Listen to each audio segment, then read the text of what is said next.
This collar, when I'm going to put it on, will either fit on the right or the left side of his neck. It won't fit directly under his throat. The other thing that's really important is you see this blinking light and you see the red magnetic strip. That faces up. So when you put it on, you want it to face up. I put it around his neck, either on the right or the left side of his neck.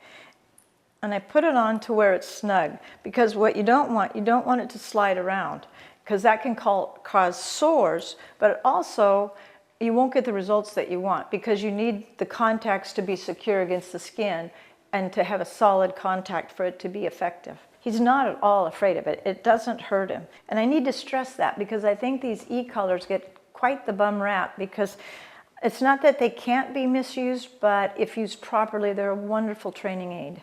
And the other thing, besides the fact that he's not afraid of it and he actually puts his head out so I can put it on him, it equals fun. Whenever I put this collar on him, it usually means we're going for a hike, or we're going to go do some adventure, or we might be going to practice obedience or something, but it indicates we're going to go do something, and he's all about that.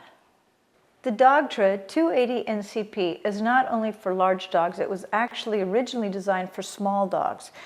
And it was designed for dogs anywhere from 10 pounds and up. And I've used it very effectively on these two little dogs to teach them to come off leash. These two dogs come hiking with me, they come jogging with me, we can go pretty much anywhere and they're under perfect control.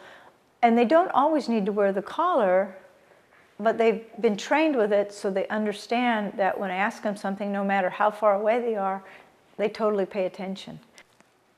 The way you put it on a small dog is exactly how you would put it on a large dog. It will go on either the right or left side of their neck, and you want to make sure that the contacts are on the flat side of the neck so they make contact, and you want it to be snug. You want to be able to get like 2 fingers underneath it.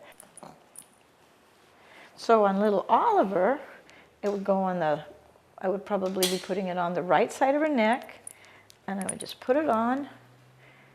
And as you can see, she's like the perfect model. And you check it to make sure you don't want it to slide around under their neck. It's just there. And for Ollie, it was a wonderful training aid. Now I take her hiking, I take her everywhere. And she knows to come when she's called. And she's totally safe out when she's out and about. This is Teddy. And I've used the collar very successfully on Teddy. And one of the nice things about this collar is I've used it very effectively in training dogs that are deaf. And Teddy does have a partial hearing impairment. When I first got her, she had terribly infected ears.